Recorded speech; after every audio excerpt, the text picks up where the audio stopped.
Welcome back to the Badass Literature Society, where badasses come together to rate and review novels recommended by you. Hi, I'm Michael. This is Barbara. And I'm Lauren. This month we read How to Solve Your Own Murder by Kristen Perrin. Kristen Perrin is originally from Seattle, Washington, where she spent several years working as a bookseller before immigrating to the United Kingdom to do her master's and PhD. She's passionate about books and loves working on projects that have a mystery at their heart. She lives with her family in Surrey, where she can be found poking around vintage bookstores, stomping in the mud with her 2 kids, and collecting too many plants. Barbara, you want to tell us a little about the book? No. All right, we'll move on then. I've always wanted to say that. Anyway. This was originally published on March 26th of 2024. I did not realize it was that new. The genre is considered mystery and thriller. It is 358 pages, currently has a 3.8 on Goodreads, 4.2 on Amazon, and a 4.2 on Audible. And it has not been nominated for any awards at the time of this recording since it is so new. And we think it's important for readers to know what, if any, representation is in the books we read. So for this book, there are minor POC and LGBTQ characters and a major character with a disability. Yes, Barbara. So this is one of the ones from our most looked forward to books in 2024 that I picked. Oh, I did not put 2 and 2 together. Yes, so it is relatively new. Lauren, you want to tell us about the actual story of the book?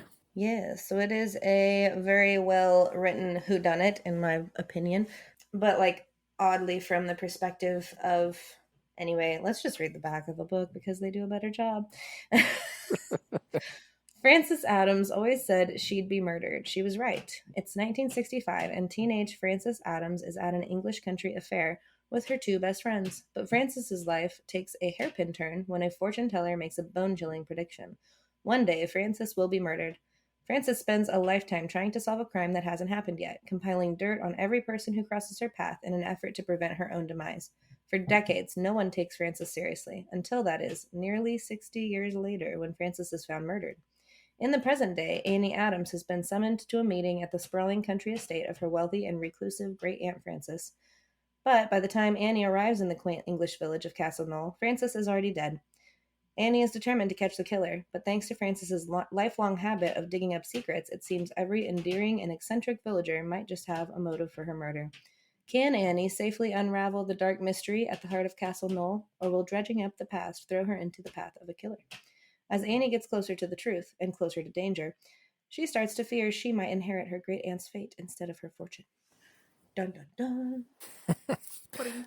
So, what did you think about How to Solve Your Own Murder? And remember, no spoilers.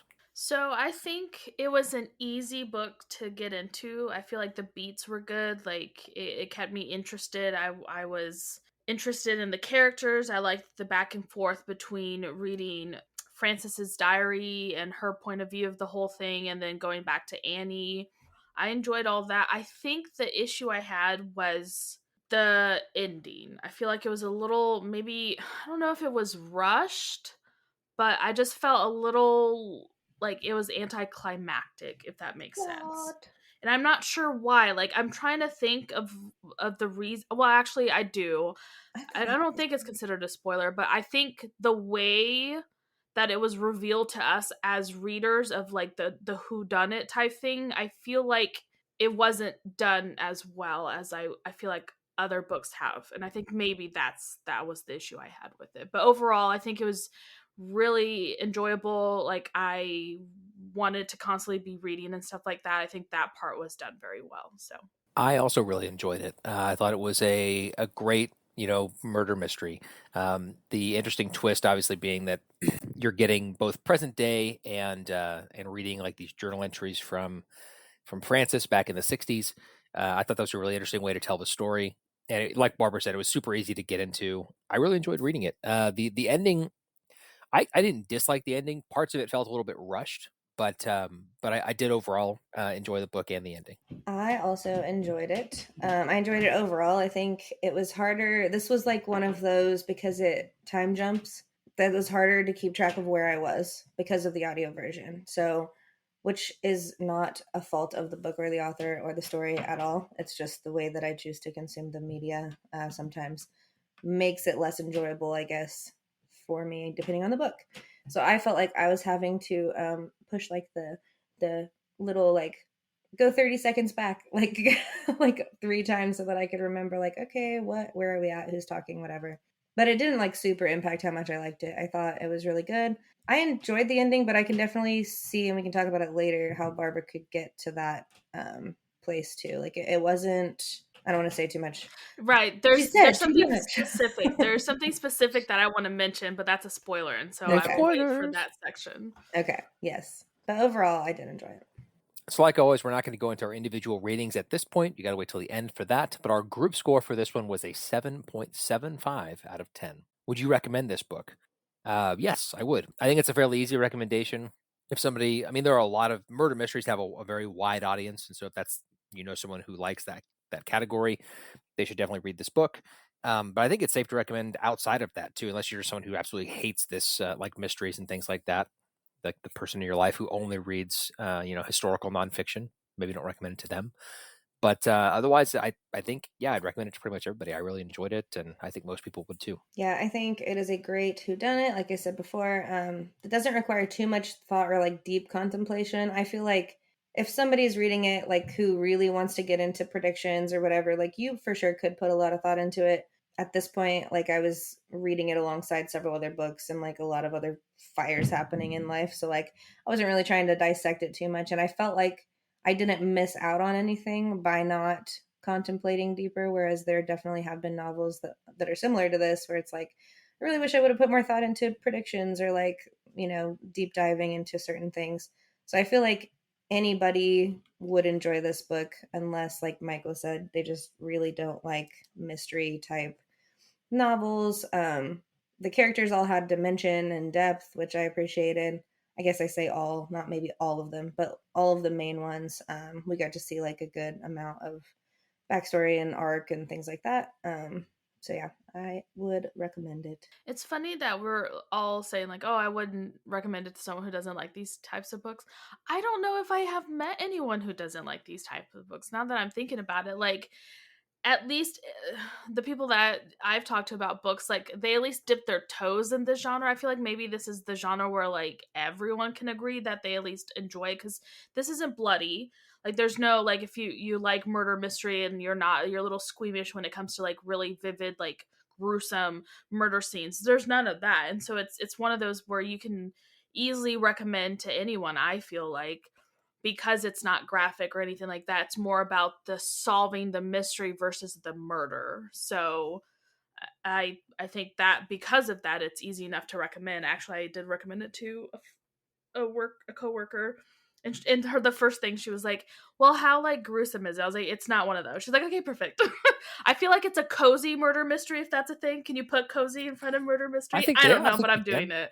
Yeah, I think So you can. that's what I would put this under. I Like feel like it's that's not actually a genre. We should, Michael, look that up because yeah I think cozy mystery or cozy whatever. I think my yeah mom, the ones that she reads, like she calls them beach reads or right. like I think they're called cozy now. I People think are they putting are. cozy like So I just looked up what Lauren asked, and the first thing that pops up is from Penguin Random House. Says must mm, read cozy mysteries for a there you cozy go. day. This is it. This is that Yes, genre. this I is would it. consider Yep. this a cozy mystery. So yeah, if you like that, like I said, it's like dipping your toes in. It's not gruesome. It's not that type of a like FBI type like the body and these things. So easy enough to recommend. I feel like. All right. For those of you leaving us at this point, don't forget to give us a rating if you like us. Leave us a review if it'll allow you to. And make sure you're following us on Facebook and Instagram. Our handle on both places is at Badass Lit Pod. We also want to hear from you. If you got a book you want us to read, please let us know. And also, we are on Goodreads now, also under at Badass Lit Pod. So if you want to follow along with what we're reading and see some of our book reviews there in that way, we're on Goodreads now too. Now, for a short preview of our next episode. Next month, we are reading She Who Became the Sun by Shelley Parker Chan.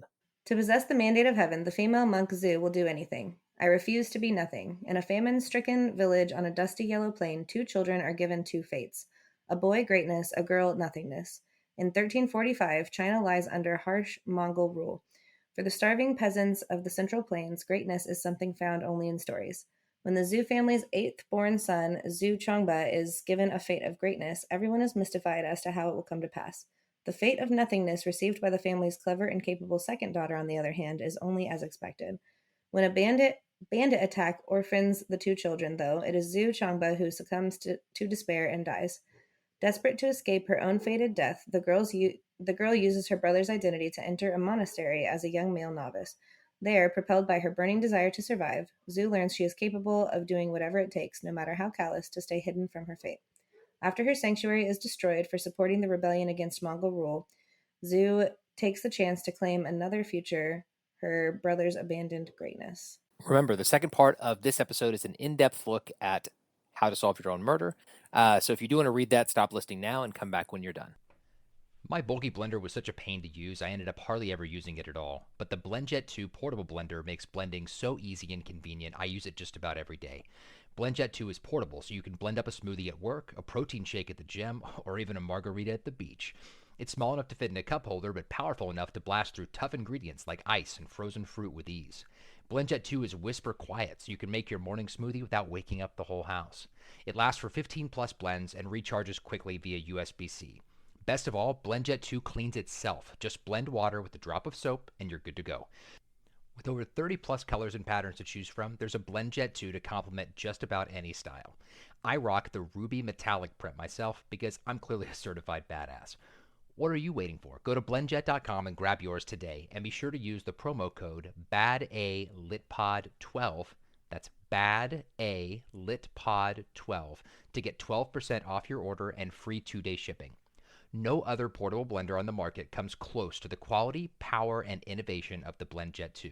They guarantee you'll love it or your money back. Blend anytime, anywhere with the BlendJet 2 portable blender. Go to blendjet.com and use the code BADALitPod12 to get 12% off your order and free 2-day shipping. Shop today and get the best deal ever. It is critically important to stay hydrated. I know I'm always trying to be better about drinking more water. Well, I've got a product that helps you stay hydrated. Liquid IV is the category-winning hydration brand fueling your well-being, and their hydration multiplier is the one product you're missing in your daily routine.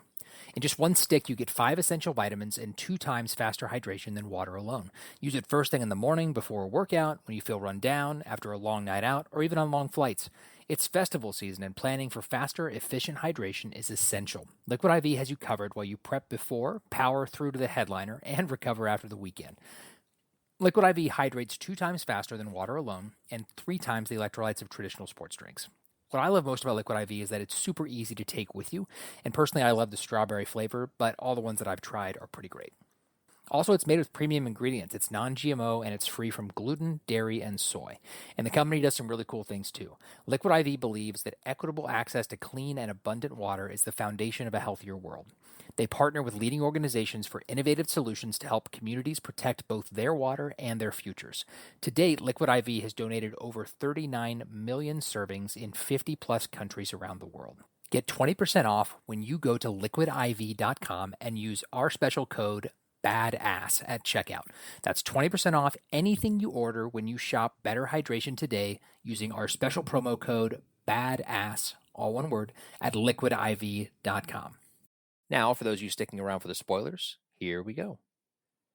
First thing we're going to talk about, like we always talk about, is who we're nominating for the Badass Character Award. Barbara, who is your nominee for the Badass Character Award? I feel like it was a toss-up, but I think I'm leaning towards Frances on this one. So, yeah, I think I'm going to have to go with Frances. As much as I feel like, obviously, Annie's the main character, I really enjoyed reading Frances's perspective. It's going to be Frances. It's going to be one of those episodes. Sure is. I also would pick Frances. I think that while Annie definitely has some badass characteristics and qualities, Frances is definitely more of a badass. The stories that we get through her journal entries and all the things that she did back in the day, we're definitely qualify her for this award. Yes. I put Frances or Annie because I couldn't decide. I feel like obviously Frances is the OG badass in the sense that like she's solving her own murder, although obviously she failed to prevent it.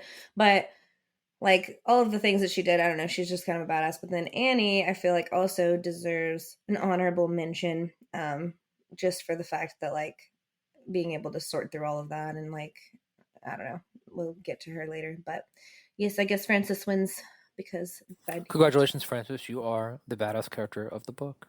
Yes, reach out to us from the grave to claim I was gonna say, we'll just throw the ward in your grave. It's fine. Make sure it's not anywhere near my house. That might bring on some bad spirits for Lauren. Yeah. You shut your whore mouth. All right, let's talk a little about the characters. Lauren, why don't you tell us a little bit about Annie Adams, our main character? So Annie is gets basically summoned to this countryside estate, which is her great aunt. It's great aunt, right? Great aunt Francis's. Francis's. It just doesn't sound right. Great aunt Francis' hometown situation, and she's basically tasked with solving her murder. Essentially, she is a writer she's an aspiring writer. Yeah. And an aspiring mystery writer, if I do remember correctly. She basically is told like, hey, you may get some of the fortune from Francis. She's got a will, and I think Annie is in the will, correct? Well, technically, it's between her and Saxon to so they basically say like in her will, doesn't it say whoever solves my murder gets my fortune situation? Yeah, that is correct. Yes, and so she's like, oh well, this is gonna be an interesting adventure, and she basically spends most of the novel sorting through Francis's journal entries and all of her different things, getting to know the other people, kind of sorting out who to be wary of and who to trust. But yeah, I'm sure I missed stuff, but that's a Annie. That's a good snapshot of Annie, I think. Yeah, she's the main character. It's her point of view. It's first person point of view of Annie. Yep, correct. Let's see. The next character I've got down here is Detective Crane. Detective Crane is the police presence in this idyllic village town where this story takes place. He is the police trying to solve this murder. The only one who really should be trying to solve the murder in real life, but this is a story. So he definitely helps Annie as much as he can. They do form a friendship that they kind of tease as like maybe like a budding romance. They always talk about like the sexy and attractive Detective Crane. Her friend jokes with her about how like she needs to make a move on this guy. So that there's stuff there, but that never does come to fruition. This is a series though, so maybe it will. That's what I was gonna say. I'm curious to know. But Detective Crane was an interesting character. He's kind of your stereotypical small town detective in a lot of ways, but that's a snapshot of Detective Crane. Barbara, do you want to tell us about Emily? Yes, Emily is the one of Francis's best friends. That is fun to say. Best friend from the 60s. It was Emily, Rose, and Francis. They were like the three best friends ever. And she's the one who mysteriously disappeared in, I don't know, 67 or something like that. And no one knows what happened to her. They didn't find a body. They're just assuming she's dead. But some people think like she ran away and blah, blah, blah, blah. She's kind of the... Between the three friends, she's the more wild one between all of them. I would feel like she's kind of the one who causes issues between the friendship. She's kind of the wild child between them all, and I believe her disappearance is what kind of causes Francis to be like extremely obsessed with finding out what happened to her friend. And I think that's the snowball effect of the whole thing, of the whole story, and the whole plot is what moves the plot, is because of Francis. That's really for Francis's fascination between one of her really good friends' disappearance.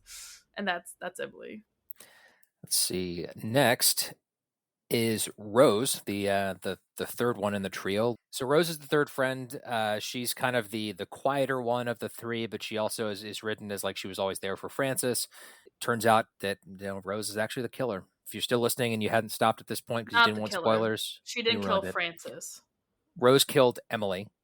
Right, but you said and she's Rose's son killed Francis. Sure, but it wasn't for Rose. But anyway, Rose is Rose is the other one in the friend group. She's kind of creepy actually, as they highlight some things that she done. She very much wants to emulate and like be Francis in a lot of ways.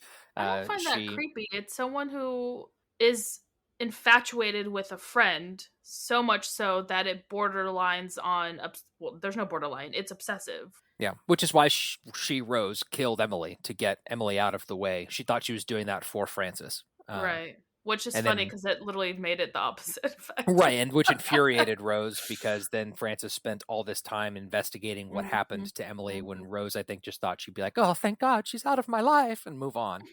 And her and Rose would walk off into the sunset together, but that's not what happened. But yeah, that's a little bit about Rose. We'll talk about her some more later in the questions. Now, Lauren, you can talk about Francis. Francis is dead. The end. I'm just kidding. Francis is the murder victim in the book. Yes. That's all I have to say. Francis is obviously another main character, just in the sense that the whole thing would not be happening without Francis. She's the one that's solving her own murder, essentially. She gets a prediction at a young age, which we kind of already read about when I read the back of the book, that she's going to die. And there was like some specific weird things, like something about like birds and queens, and I don't know. Yeah. I have to go back and birds will betray you. Birds will betray you. The queen's in your hand. Yeah, something. The So there was like there's a bunch of like I don't know, kind of riddly type stuff that she had to interpret. She lived a life of anxiety and paranoia and obsession with preventing her own murder. Which, to be fair, if you buy into the predictions and like the gosh, what was it that she saw? A fortune teller. The fortune teller. Like if you buy into that kind of thing, I could totally see how this could really derail you as a person, just in the sense of, yeah, they create a lot of issues. So I feel like from a therapist's side, she was very mentally unhealthy, and rightfully so. She kind of basically made enemies a lot in the town that she was in the village or whatever, just in the sense of she was very paranoid and suspicious of every interaction that she had with people. It didn't seem like she had very many people that she trusted throughout her life. She documented everything, lots of things in journals, lots of that sort of situation. And ultimately she ended up succumbing to her prediction, or, I mean, there's a question later that we'll address later, but ultimately she did end up murdered. I think it's funny because it's like, oh, you had the prediction that you're going to die, but it's like you died relatively in your elder years. I feel like that's a win. I feel like that's a win. And yeah, we'll talk about it later. Like, but I feel like I'm on the side of the fact that like she was 100%. So. Yeah, I get what you're saying, but I just thought that was fun because it's like if it was me and someone's like, "You're gonna die," and you wasted your whole life. You wasted your whole life worrying about it. If somebody tells me like that I'm gonna die and I'm gonna be murdered, like, yeah, does that suck? Sure. If I truly believe that, I don't believe that stuff, but whatever. If I believed it, is that gonna cause some anxiety? Yes, but I'm gonna like travel and I'm gonna like do all the things that I want to do, just to make sure that I don't. See, that's what I'm saying. Live my life. If someone told me like you're gonna be murdered, I'd be like, can you at least give me like a time frame of age wise? Because like she's probably thinking like, oh, when I'm like 22, like how Emily died at like 17 or 18 or something. But like you literally lived your whole life and you effed it up by this. So it's like arguably she like thwarted what life she did have just by being so obsessed. I did enjoy her character though, her younger version. She was really, I don't know, compelling, I guess. I don't know. I really like it's funny because she kept saying like she wasn't smart or she wasn't otherworldly or like well traveled and all this stuff. Like I thought she was a very interesting character and I enjoyed reading her perspective. And obviously when she got older is when she really got really paranoid and stuff because of everything. But the 17-year-old still had, I don't know, maybe didn't let the paranoia obviously sink in because I think, like I said, the catalyst was Emily disappearance. And that's kind of what set her off to be like this really hyper-focused into the prediction. Yep, I agree. Barbara, you want to cover our last character here, Saxon? Sure. Saxon is this whole family is kind of like interesting. So Saxon is the younger okay, so Francis married Saxon's uncle and that's how they're related, and Saxon was like a 10-year-old when Francis was 17, and he was a very odd child because obviously he didn't have a childhood because his mom and dad died in a car wreck, and his uncle raised him, but his uncle raised him kind of like as an adult with a child. So you can see that he didn't really have a normal childhood, and so he has these really odd tendencies, but he likes games, he likes puzzles, he likes watching people. I was just saying, he's literally a peeping Tom. He likes secrets and stuff like that, so I think him and Francis got along because of that. But like he was an odd child when we read that scene, and then as an adult he didn't lose that quite. Like he'd be creeping in people's room, like, bro, what the hell are you doing? So he's an interesting person, but he's the other person in the will that had like to solve the murder. So it was between him and Annie, and whoever solved it would get her inheritance, and if neither of them did within the time frame, then it went to like the, I don't know what it's called, the state or like the whomever, and then they were going to piecemeal all her stuff and all that jazz. And he's that. And he's, the whole time, obviously you don't trust him because he's an untrustable character, and one of, like, I don't know, but he was an interesting character, to say the least. Yeah, yes, he was. All right, let's move on to our discussion questions for this one. The first question, did you have a suspect in Francis's murder initially? How did your guesses change as the novel progressed? And were you surprised by the ultimate reveal? I really was just along for the ride this time. I did not actively try to predict this one. I was juggling reading like 3 different books and studying for a test and all this other things at the same time that I read this, so that probably did not help. But I feel like this book isn't necessarily one that you need to overthink on. You can just listen/read and enjoy how it pans out on its own.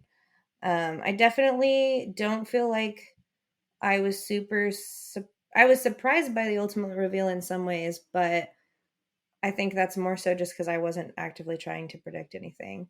I did suspect Saxon at one point.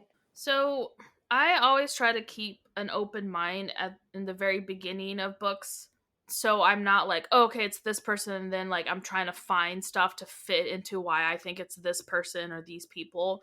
So I try to always keep more of an open mind until I get more of like the pieces of the puzzle to put it together to see who it is. So as far as like, did I suspect anyone in the beginning?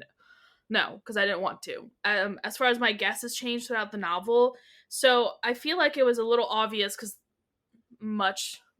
these types of books give you red herrings in the sense like, oh, like they think it's, oh, what's his name, the attorney, and was it Oscar or something? What is his the attorney's name? Francis's attorney, like it starts with a W.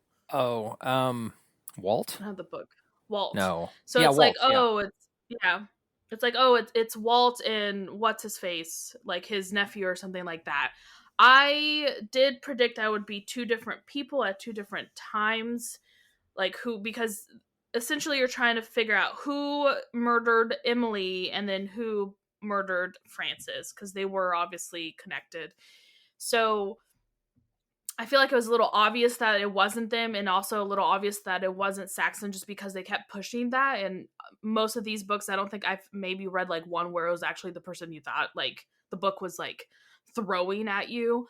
What I didn't like, and this is the issue I had with it, was for you to solve this, the book did not give you the clues that helped Annie solve it, in the sense of like one of the big de facto was a few things, and I reread that chapter, was a specific chapter where all of this kind of ties in, is when they're going to, like, 3 of the characters are going to drive up with Francis to go and talk to Emily because she was going to take the baby and blah, blah, blah, blah, this whole thing.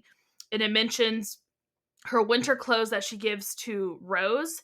And because of that, then there's like a little photo book that Rose gave to Annie. And in that photo book, it shows Rose wearing Francis's clothes.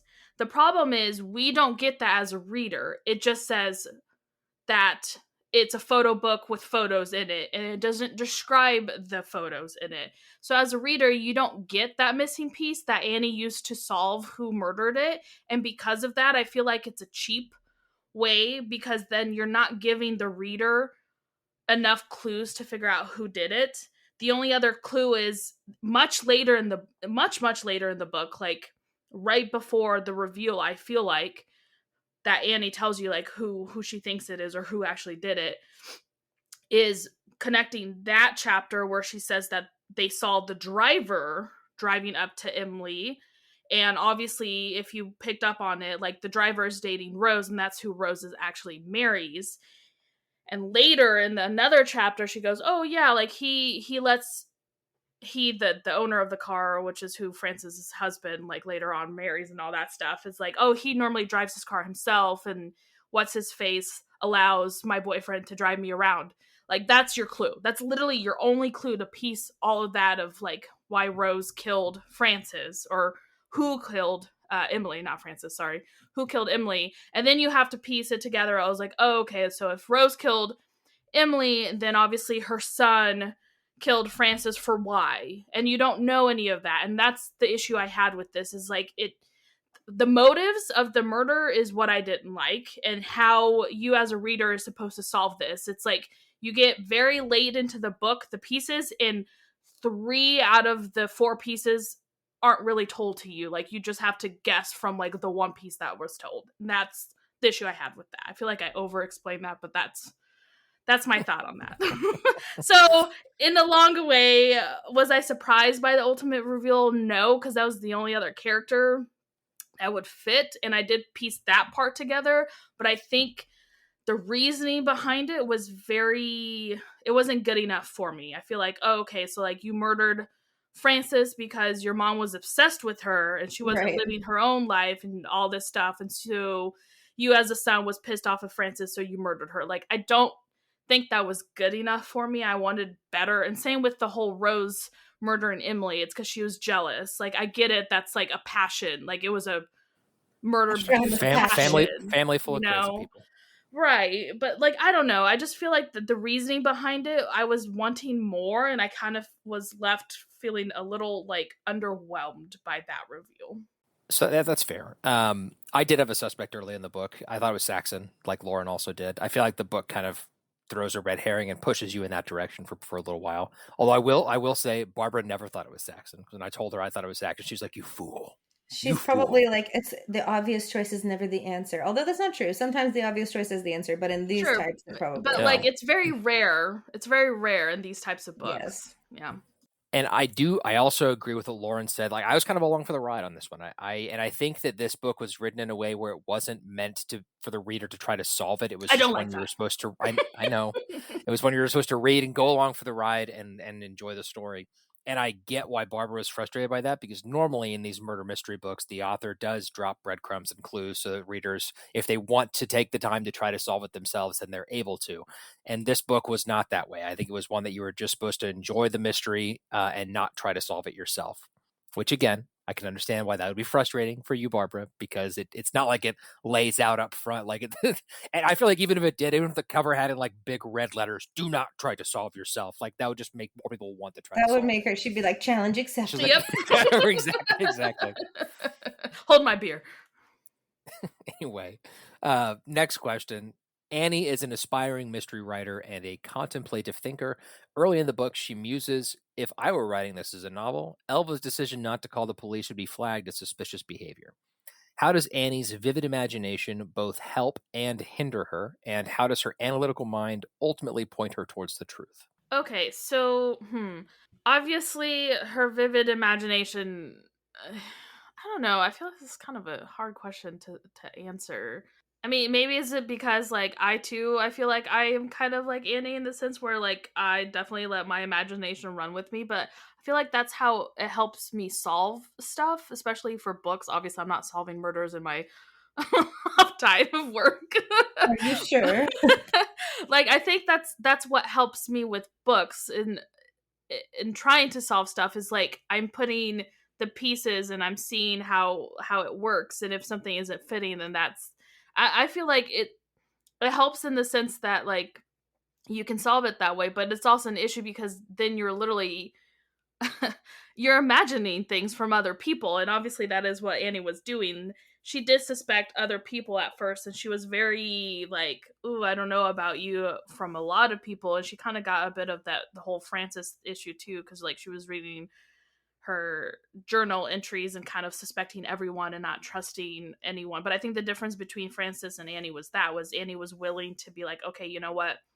I'm getting a little paranoid, and maybe I shouldn't really be thinking this way. Like, not everyone's out to get me, or not everyone's out to get Frances, or not everyone was out to do that. So obviously, she's the one who solves the case. I do find that a bit strange that she solved it that quickly compared to the detective. But like I said, it's because of the little photo book that she got, and then she saw what Frances was writing, that like who had that coat. And technically, when you're reading it, it went back to like Emily had the coat, and then Frances took the coat back. Detective Crane was like, "Oh, did you ever consider that maybe Frances is the one who murdered Emily?" And Annie was always like, "No, there's no way." It's because she was reading the book, the journal, and she saw the photos that Rose had the coat this whole time, and that's how that solved that. So I don't know if I'm answering the question. Yes, it's both. You did answer the question. I Yes, don't you know. did. And I think to your point, if it had been one of those books where like as it had like the picture, like the picture was in the book, like it showed you the picture when Annie saw the picture, then that you would have been able to figure it out too. Anyway, to get back to the actual question, I think that yes, her vivid imagination, it did help her in the sense because she writes murder mysteries, so she's kind of thinking about this the same way and trying to piece it together. I think it can also hinder her because obviously, like Barbara said, it maybe she let her mind go on tangents about things that were irrelevant and had nothing to do with what was going on because of that active imagination. But I think overall, it was a helpful thing for her to be able to think through things that way, because it eventually did point her in the right direction, obviously. But I mean, it's the same thing with Barbara. Like Barbara has that same kind of a mentality, and I've always thought that like if Barbara was going to have an alternate career, she would be a pretty good detective, and at solving things No. like this. Not even close. You would be. It's my No. opinion. My opinion. It's an opinion. You can't tell me I'm wrong. It's an opinion. I mean, I can. It's my but opinion. it's an opinion. Okay. But anyway, that's my answer on that one. Yeah, I feel like her analytical mind was definitely a helpful tool overall, especially just because she was able to piece things together that the others maybe didn't, and she, just was very thorough in looking into everything. But there were also times, obviously, that her imagination led her astray as well, or didn't maybe point her in the right directions and caused her to kind of go in roundabout ways, which is going to happen with anything. But yes. All right, next question. Names play a significant role in the book. Frances is told the bird will betray her, and she has friends called Sparrow and Crane. Laura is named for Emily's missing sister. In what ways do names point towards important clues in the novel? And alternatively, how do they serve as red herrings? Well, so I mean, the names in the question serve as red herrings because Frances is told that the bird will betray her, and obviously, Sparrow and Crane. Crane didn't. He was like one of her closest confidants and actually believed her. Took her seriously. I mean, I don't believe in the whole fortunes and all that stuff, so I think that was all just a load of malarkey that Frances unfortunately wasted her entire life trying to figure out, and maybe willed into existence that someone was going to murder her. But as far as like important clues in the novel towards names, I mean, one of the first ways we think that Frances was murdered before we find out what actually happened was the roses that were poisoned with was it wolfsbane? What was the hemlock? And the person who killed Emily's name is Rose, and so that's in some ways pointing us in the right yet wrong direction. Like but there were a lot of like the question says, like there were a lot of names that felt very intentional to point towards different things in the story, and I think that a lot of them were red herrings, but obviously some, like I literally didn't put together the Rose connection that I just talked about until I was putting together the notes for this podcast. It's like, oh my God, yes, duh. Why did I not think? I don't know if one of you thought of that. I guess you can answer that when it gets to your turn. But that's my thoughts on the names in the book. Yeah, I feel like the names were for the most part red herring situations, just in the sense of, like Michael said, obviously I didn't think about the Rose thing until you literally just said it. So yeah, there's that. But I think they definitely corroborated the riddly clues of this prediction, and I'm with Michael where I don't tend to believe in that sort of thing as far as the, I don't know, fortune telling tarot things. I don't tend to buy into a lot of that, but that's okay. Oh, and then Saxon Alternatively, is a term for a dagger. That could have oh. been, The name Saxon, that's what that pointed. means. Yeah. Well, so the name Saxon, Mhm. literally, like there's a place called Saxon, so we from Saxony. But there's Mm. also Mhm. there's a weapon, a style of weapon that is short sword / dagger, Wow. Didn't know called that. Saxon. Yeah, I feel like that they could have served as more of red herrings for me if I would have been more invested in trying to solve this as a reader. But I think I wasn't necessarily, just I was kind of along for the ride as I mentioned earlier. So I did not read into it quite to the extent that I feel like even Barbara probably could have. Uh, so this is gonna sound awful, but I feel like the author was trying to do something with the names, and I feel like it fell a little flat for me. I don't know if y'all felt that, but that's what I'm saying. I feel like it tried to play a significant role in the book, and it was used as obviously red herrings. But like, if you actually look at the prediction, the fortune telling, whatever, as just a piece, it wasn't predicting her death in the sense that like how she took it. Like she thought all of the lines were predicting her death, and in truth, it was literally building up to her death. If that makes sense, like the the bird will betray you, it didn't literally mean the bird is the one who murdered you. It meant this is the beginning of all the quote unquote signs. And once again, I'm saying this in the sense of like, if you believe this, trying to be an open mind about it, because I think the issue with predictions, the issue with fortune telling, all this stuff is like, you can find the signs anywhere you look, you can make it fit. And so that's the issue there. Like, for I think Frances took it obviously very That's literally, and true. she was like, "Oh, the bird betrayed me." Technically, that did come true in the sense that Emily's last name was Crane. No, Sparrow, right? It was Emily Sparrow. That's her last name. She betrayed her in the sense that she effed her boyfriend. That is what that line literally could be. It hasn't. It has Yes, nothing to do yes. with her murder in the sense that, well, it does, because this is the catalyst of like why Frances got so obsessed with it. But like, I feel like it was just a way the author was trying to mold this story, and once again, I feel like it felt a little flat to me. Maybe if I actually like Googled what Saxon meant, I thought it was just a weird British name. I think a lot of names are strange to me, because that is not like, I'm not used to certain names. So I was like, okay, Saxon just sounds like a old timey like British name. I didn't realize it was a dagger, but like, it's another, obviously, if you were to read that, it's another red herring, because it's like, ooh, a dagger pointing at him, or whatever Michael said his name means. And clearly it's just meant to be like, oh, haha. But like, I feel like she made that so obvious that these people weren't the killers, that I feel like that part for me fell flat.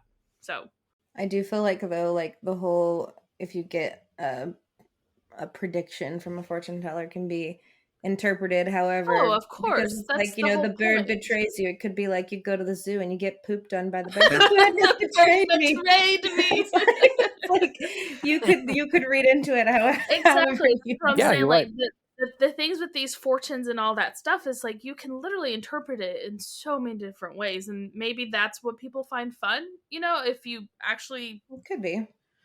I feel like that would just be exhausting having to like always interpret, which well, obviously yeah, Frances is exhibit A on the right. fact that she spent her entire life exhausting all of the But I different mean, things there that are she people Maybe who've that enjoyed means you that. could have solved this murder, Barbara, if you dove Mm. into this book with the veracity and the craziness of the Francis and looked at Frances did. every little thing and No, got on thank like you. baby name meaning for every single I character mean, that's I do introduced. have a website for that.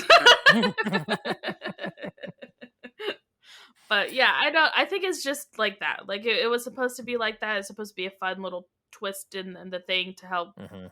But I feel like she made it a little too obvious as far as like the red herrings are concerned. All right, let's move on to our next question. The author explores the distinction between imitation and envy and how the latter can curdle into obsession. Although Emily appears to flagrantly fashion herself after Frances, Rose's heated emotions are often in the background. Did you pick up on Rose's strong feelings, and in what ways can we see them manifest? Definitely Emily's, I don't know, like the envy versus obsession. I feel like obsession is a theme in this novel just in general. Like Frances is obsessed, Emily is obsessed, Rose is maybe even, like there's just all of these different things. I don't know that I picked up on Rose's heated emotions necessarily as much as I should have, just seeing how it played out at the end. Yeah, I don't know. I feel like if I look back, you can kind of like this question says in the background, you can pick up on, oh, like maybe it was more so intense than, I don't know. Maybe I'm just the only one that didn't pick up on it throughout. I would be curious if you guys did, but I feel like obviously envy is ultimately what caused quite a bit of problems for people in this novel. So I feel like these are two separate questions though. So Yeah, obviously, like Lauren stated, there's a very fine line between between that and it was an interesting play on it, because like the whole time Rose is the one who's telling you how obsessive, well, let me rephrase that. Rose is telling Frances how obsessed Emily is with Frances.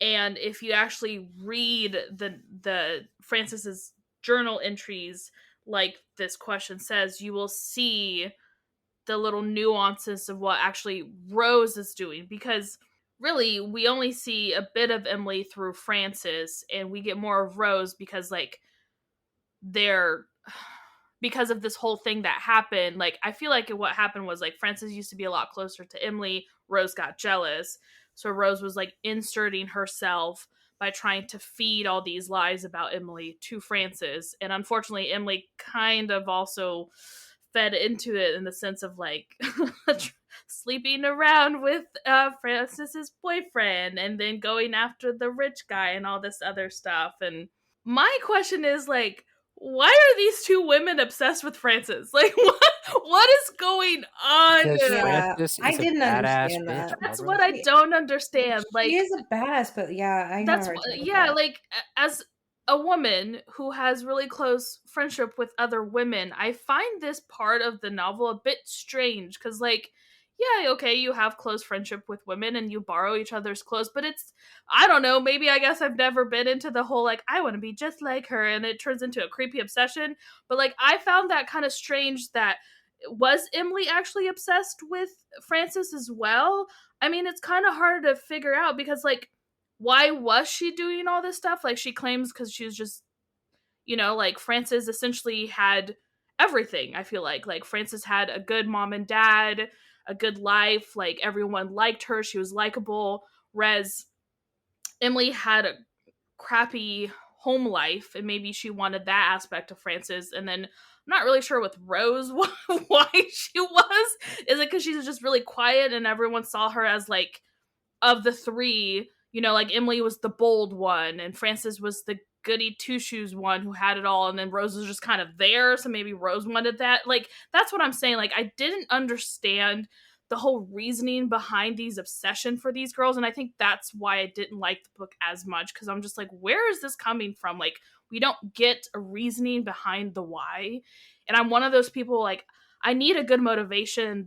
This just didn't cut it for me, because I'm just like, what is why? What is the obsession with Frances? I need to know. It's So- giving middle school. Yeah, exactly. It's like I remember when I was jealous that my friend had the pink hair bow and I wanted the pink hair bow. Right, But like we were 12, like we were It's- 10. Like you It's get over that. giving middle school vibes. Like for sure. I'm going to screw your boyfriend because I like him and I'm just lonely, and then Yeah. I'm going to go this other guy because I don't know, he's wealthy. Like I don't know, it's just very strange. So I don't think that Emily was actually obsessed with Frances. I think Emily envied some of the things that Frances had, like you said, like a good home life and stuff like that. But I think also like I think what Rose sees as like Emily being obsessed is just like normal teenage girl. Like Emily likes Frances's style. Emily likes the way Frances like carries herself and maybe wants to imitate that a little bit. I think Rose was the one that was obsessed, and I think if this Oh was like yeah. a movie or a TV show, you would have seen the scene at the beginning where like Emily's got like, Francis's jacket on and like yeah, la ti da, and then they'd show that scene again at the end, but they'd zoom in on like the out of focus Rose in the background, like looking all angry, so mad that like Emily exists, and is there's some other human being that's taking Francis's perfect attention from Rose. See, but that's what I'm saying. Like, it's weird. Like, it's not It explained is. as It's to totally weird. why. Like, And I didn't pick up on Rose's feelings, obviously. I did not realize that she was this psycho woman who was, crazily obsessed. So I know you say that, and I just hate labeling people as like psychopaths or like this kind of stuff. I Barbara, don't she enjoy murdered a that. woman. I understand that, Michael. I'm not saying that she's not. I just don't like labeling people. Like, you don't know the psyche of someone. So it's like she is just someone who has a lot of deep trauma that she needs to work through.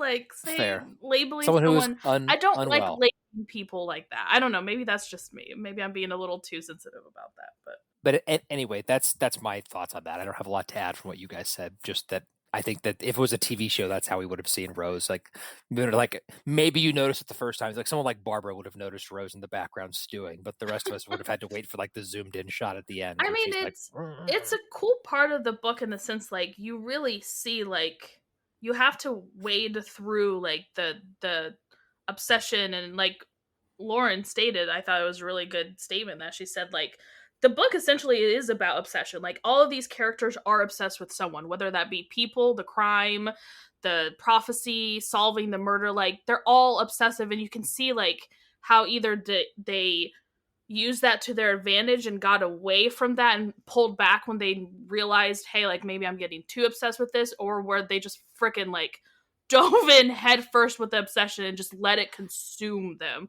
which was like 3 of the 4 characters, and they all something bad happened to them. And I feel like Annie's the only one who was like, oh, let me step back a little, let me just reel this in a little, whereas all the 3 other women, not so much Emily because she just kind of dies, which sucks, but oops.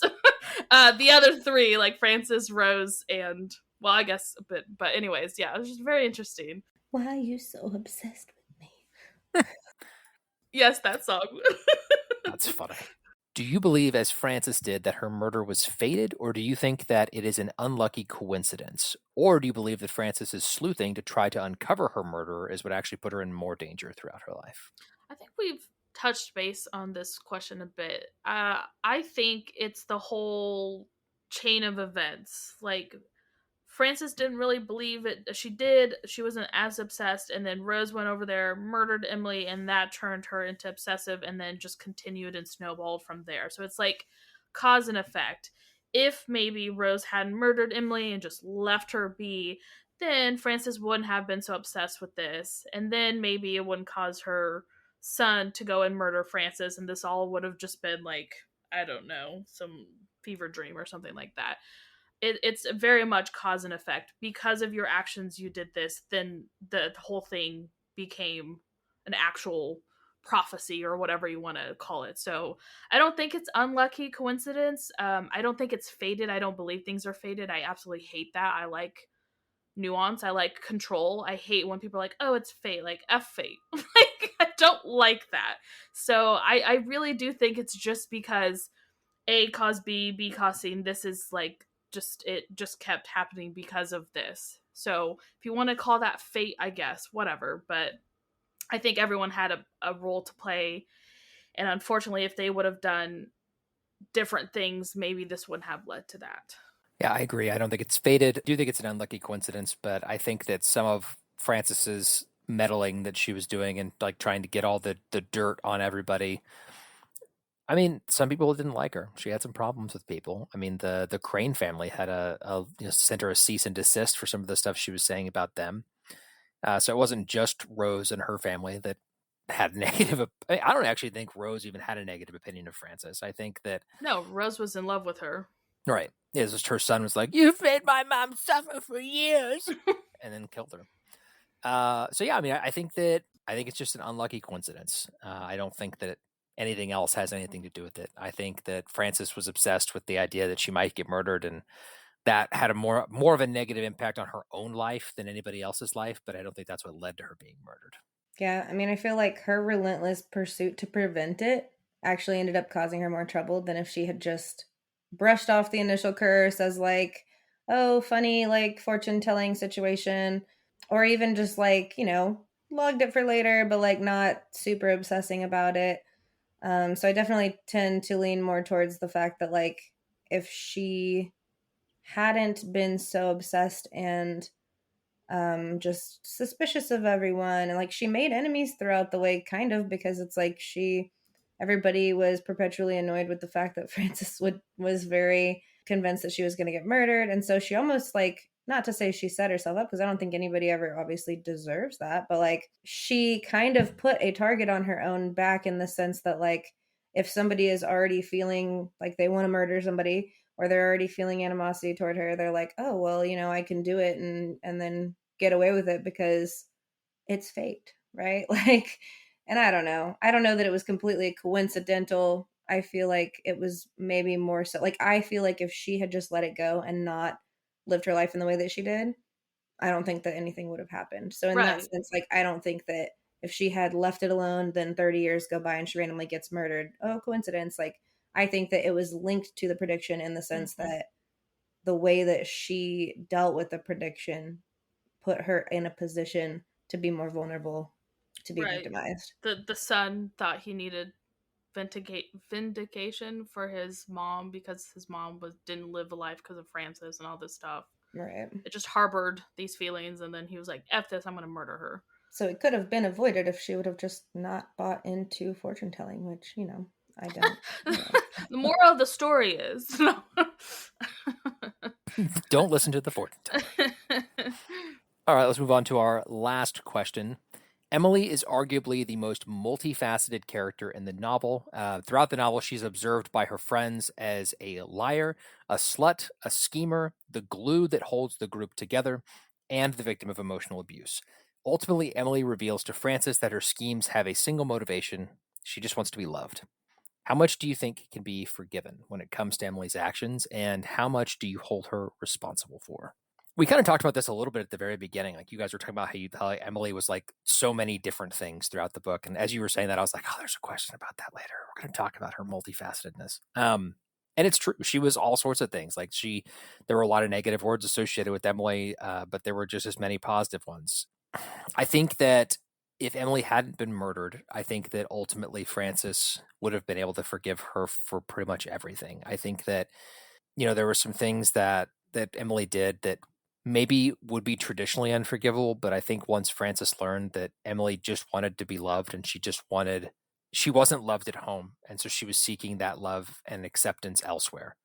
And that scene was very sad. And I think that Frances realized that, and while yes, she was furious that Emily slept with her boyfriend and did all these other things that in the grand scheme of things were probably just minor annoyances. I think that she would have forgiven her for all of that because of the circumstances.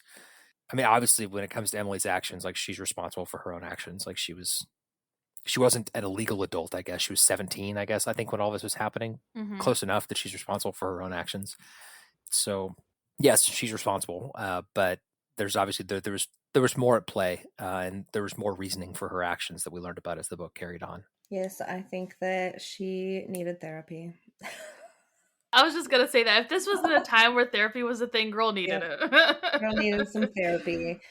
I think I feel like, Michael said most of it.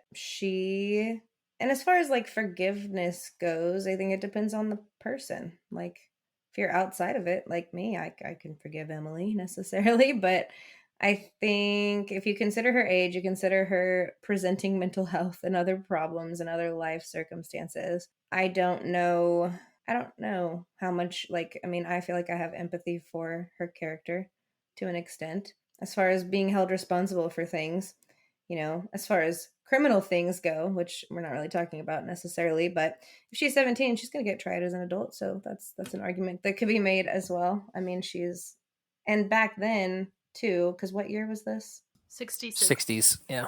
So like or 67. even then, I feel like it wasn't uncommon for 16, 17, 18-year-olds to get married and like be treated more as adults in society too. So obviously now we look at like a 17-year-old and we're like, no way would we sign off on some of those things. But back then they were making adult decisions all the time. Mm-hmm. Yeah. So Well, and she literally, when she confessed to Francis about sleeping with her boyfriend, she said that she did it because she saw how much he loved Francis, and that's what she wanted. She wanted to right. be loved like that, and that's like She got some it's mental so health heartbreaking. problems. But I mean, she shouldn't have done that, but it's heartbreaking that like that was the reason.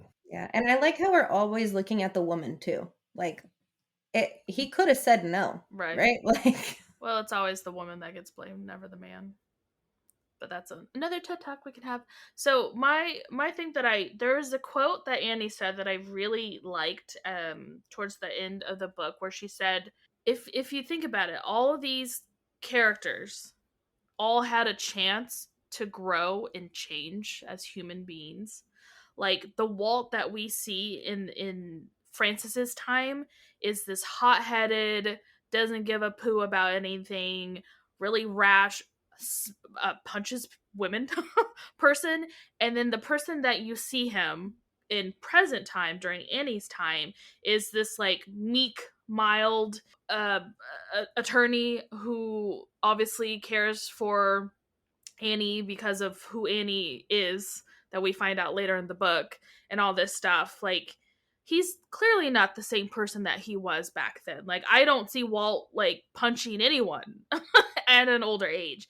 So it's and what Annie said was, it wasn't fair that Emily didn't have the chance to change, because like you aren't the person you were at 15 or 16 or 17. Like, we all hopefully, not everyone, but hopefully you grow out of the pettiness and the childlike stupid actions that you do at that time. And like, you know, if you were to ask me if I'm the same person I was at 15, hell no, I'm not.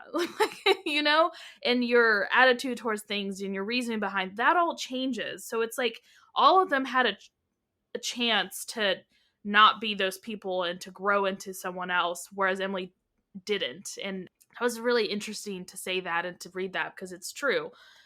Rose took that away from her. As far as like her actions, yeah, I mean, you have to be held accountable for everything, but like Lauren mentioned, like it takes two to tango. The boyfriend could have easily just been like, nah, I'm good. You know, if anything, I think Emily's reasoning was better than his. Like, hers was because she wanted that love, and that's a lot of, for people who experience what she did at home, like that's what they're seeking literally anywhere else in their aspect of their life. Whereas good old John just wanted to sleep with someone because his girlfriend wasn't putting out, essentially is what happened, if you ask me, right? Like, that's what he said.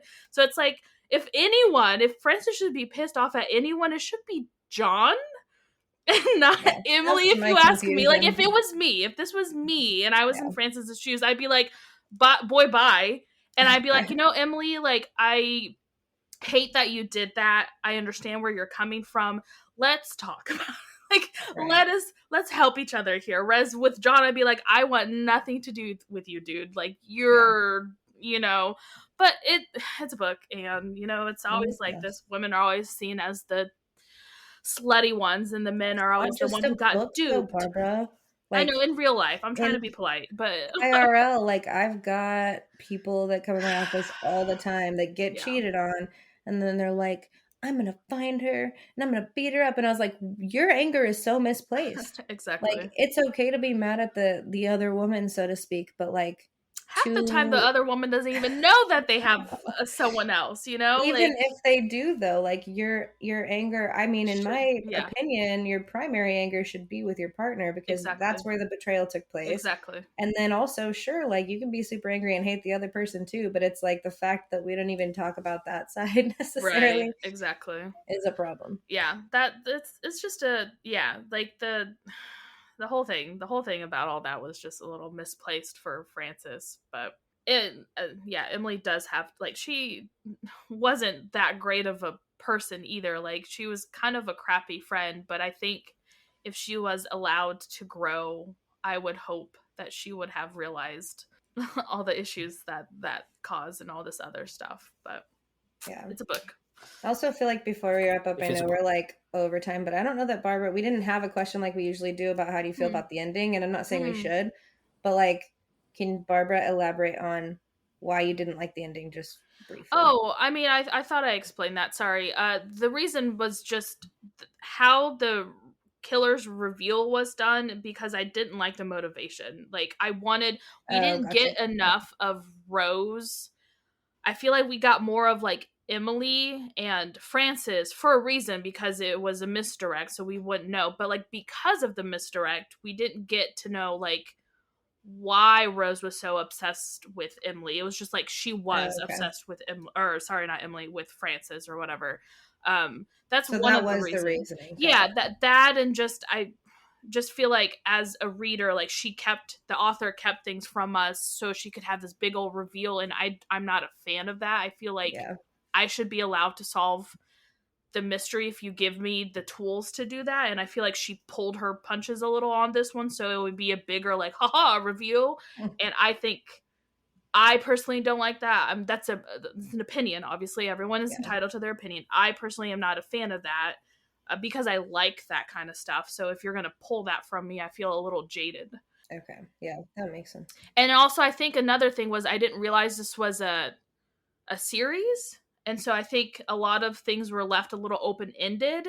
And now realizing that it's a series, I'm assuming maybe it's going to still be Annie. And so I'm just curious to know how that's going to progress, because it's like, how many more murders are we going to get? Like, like what's going to be the second book? And I feel like knowing that, I enjoy the story and stuff like that, but I think it would have been better had it been a very like clear-cut ending versus like, oh, like we're gonna move on and maybe Detective Crane's gonna be the person who we're gonna follow next and not Annie or something like that. But I'm just curious to know like where we go from this, because I feel like this was a very like had a middle, beginning, end story, but she's trying to like keep it going, and I'm curious to know like where that's gonna go. And I feel like unfortunately to the detriment of the ending of this book, that didn't play out very well. Does that make sense? I don't know. That makes sense. Okay. So now we're going to do our individual scoring. Barbara, what was your score for this one? Yes, I gave it an 8.25 because, like I said, I really liked it. It kept me reading. I was curious and all that stuff. But like I said, I think 2/3 of the book, like the last 1/3 of book, it kind of fell flat to me because of all the reasons I already said. So that was the issue. I gave this one an 8 out of 10. As I've said, I really enjoyed the book. I don't try to solve the murder like Barbara does, so that wasn't as big of a detriment to me, but I can understand why it would be to her. Because I feel like if Lauren and I's mom read this book, like she would have had the same frustration, because I know she also likes to try to figure it out as she's reading, and so I think that anybody who's like that in murder mysteries would be frustrated that there was really no way for them to figure it out, at least very early on in the book. Yes, typically I like to try and figure it out, but this one I was just along for the ride. I probably should have given this an 8, but I gave it a 7 because I'm a harsh critic, and I compare it to like other stories that I liked equally as well, I guess, and so that's just where it fell. It probably deserves an 8, so I can revise it if I I love how this is always how it goes, and we always say like I compare it to just the books that we're reading this season. I know, because if not, it's not fair. Like I can't compare this to like my favorite book of all time, because nothing's going to like, nothing holds a candle to it, whatever the saying is. I forget when I'm writing it that we did a reset with this season. So that's how we've done it for like the past 2 years, Lauren. I guess I should give it an 8, and then you can just revise it. Okay.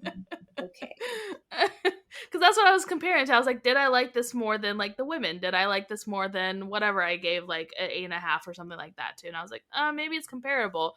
Hence the comparable score. Listen, my ADHD can't keep track of all of this. My OCD does. I know, right? It's the complete opposite. Well, so in that case, our group score is a little over an 8. It'd be like an 8.08 or something like that. It's not an 8.25. It wouldn't be an 8.25 because there's Not two on eights and an average. 8. It's like between 8 and 8.25 Oh, because math. because math. Because you had to put a decimal. Oh, Yeah. you know what? Your 7 was the glue that was holding it to 7.75, which is a beautiful score, mind you. I mean, I can drop it back down if I know. Just kidding. As always, make sure you're following Badass Literature for free in your favorite podcast app. Give us a rating and leave us a review if they allow you to. Also, don't forget to be following us on social media. Our username is @BadassLitPod on Instagram and Facebook. And like I said before, we're also on Goodreads, so find us on there. Oh, that's you always end your sentence like a question. So it's Well, maybe you should confusing. know when the silence comes. It It's is time for my confusing part. to me. Have feedback about today's episode? You can contact us by writing to badassliteraturesociety@gmail.com. You can also send us a DM or leave a comment on Instagram, Facebook, or wherever, Goodreads, wherever you can find us. All the places. As always, thanks so much for listening. I'm Michael. This is Barbara. And I'm Lauren. Bye. Bye.